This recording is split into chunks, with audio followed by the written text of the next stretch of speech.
Hello everybody. Well, everybody talks about the Western citizens stranded in Afghanistan right now. Thousands upon thousands of migrants, Afghans indeed, are arriving at the airport Ramstein, or it's more specifically a US-American military base in the proximity of the Rhineland-Palatinate town Ramstein. We're talking about at least 20,000 Afghans right now. The number is more likely to be 34,000, and there are about 1,000 coming in with an increasing number of flights every single day. 5,000 of them have already been moved to a nearby military base, the Rhine Ordnance Barracks, also operated by the US-American Army, that is close to the city of Kaiserslautern, in the same state of Rhineland-Palatinate. The Americans seek to expand the capacity of that said military base near Kaiserslautern to 6,000 places where they can accommodate those Afghans. And this comes a little bit as a surprise because the Kabul airport has been closed down, but apparently there have been some flight movements around and before those final days that we were all aware of, and a lot of Afghans have been leaving the country to other places outside of the region even, and they are flying in from all over the place. And the Americans are filtering the Afghans on the airport, on Ramstein Airbase, and trying to decide who is dangerous to Americans and who is not. The trouble though is that we don't know what to do with those that we consider to be dangerous. Many of these people have applied for asylum, and given the situation in Afghanistan, they can basically tell any story right now. It is unverifiable because the Taliban, let's be real, they have absolutely no incentive to take back either those who don't want to live under Sharia law and who might oppose the Taliban, and even much less though those who actually conform to their worldview and try to proselytize it here in the Western world.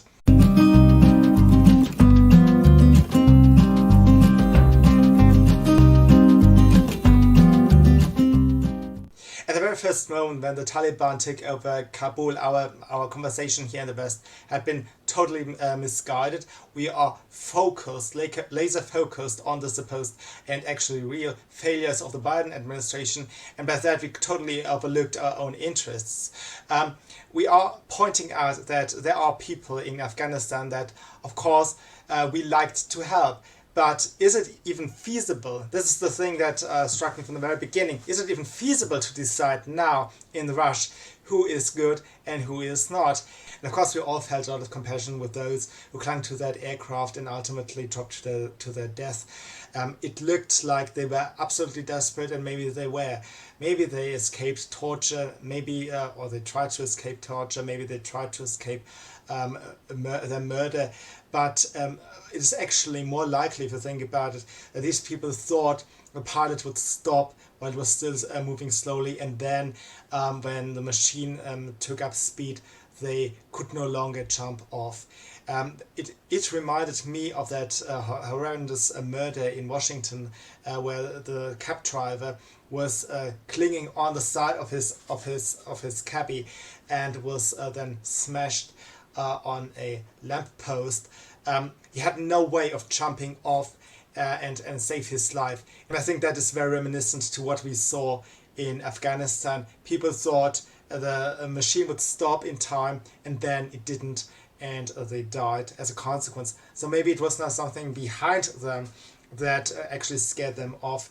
It may have just been a miscalculation, a very tragic one. You hear almost exclusively voices that want to evacuate almost the entire country.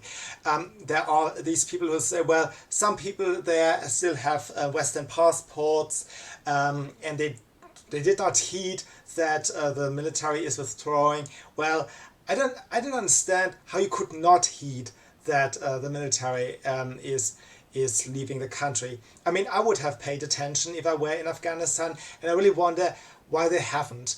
And I don't know if we really should put in so much effort to into people who can't be bothered with anything that's going on around them.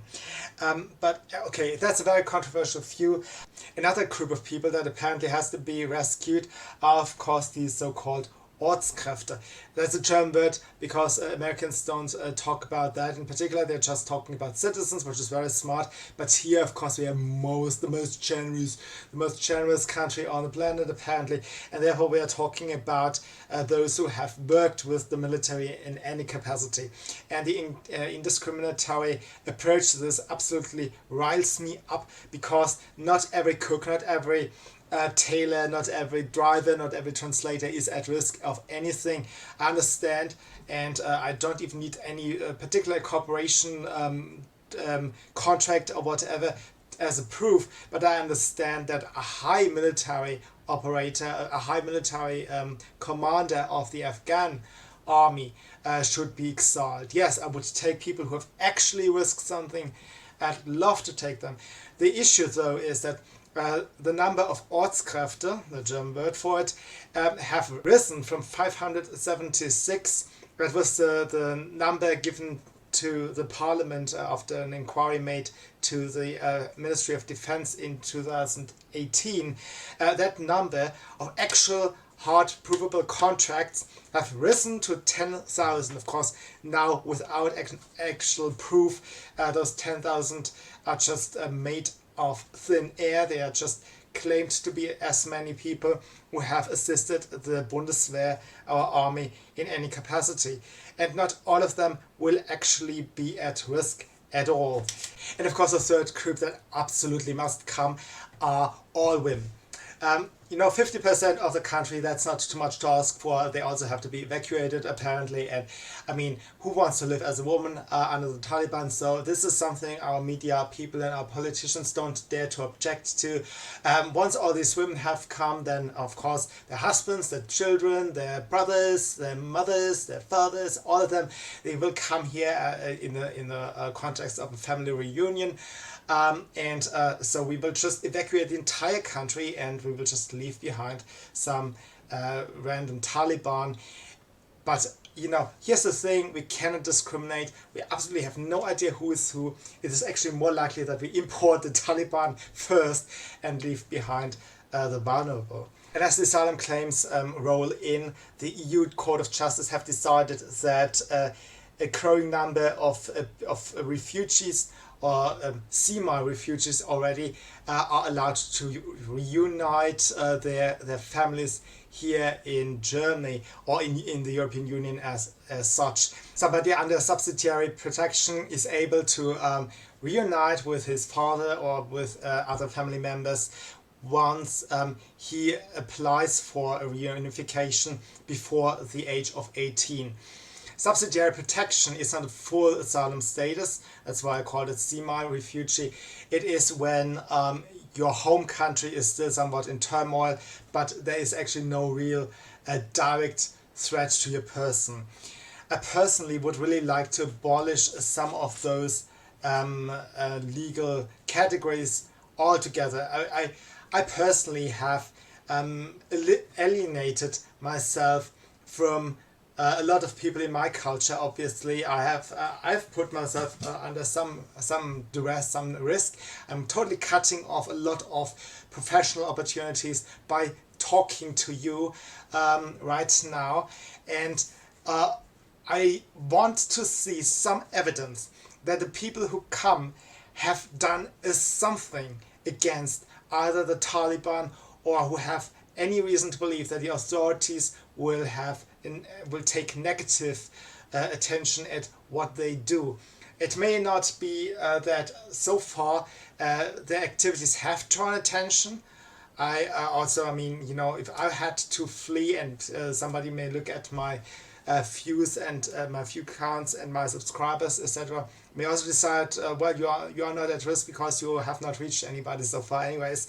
But I want to see the potential of getting the negative feedback from the authorities before I want to take in somebody as a refugee. If somebody can totally blend in society, is not alienated, is not cut off from normal social and professional life, then I don't know why he is here. Because this Supreme Court verdict is just another example of how difficult it really is to move people back.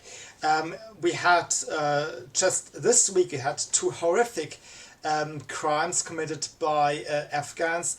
It is a very violent culture to begin with. So, for example, in Arnsberg, a village north of the city of Hamburg, a 38-year-old Afghan stabbed his wife to death. And in Berlin, a 29-year-old had stabbed a woman gardener, because he does not like that she worked professionally. Okay, of course, every man likes if the woman works, but not professionally, apparently, and therefore he tried to kill her, stabbed her in the neck. I think she survived with grave injuries. A man, a bystander who came to her assistance, was also stabbed into the neck. The numbers that I gave to you, like 10,000 here, 20,000 there, they don't sound really big. They don't sound really threatening, do they?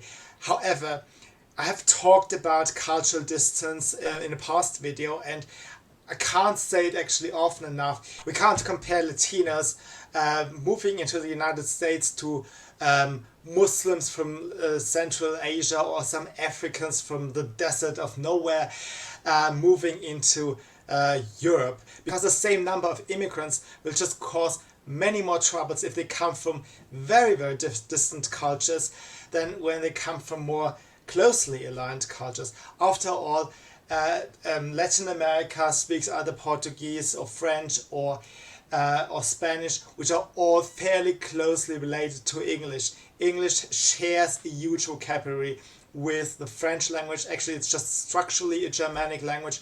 The vocabulary, the everyday vocabulary, is mostly based on French. It's still difficult, and that's just the example language, right?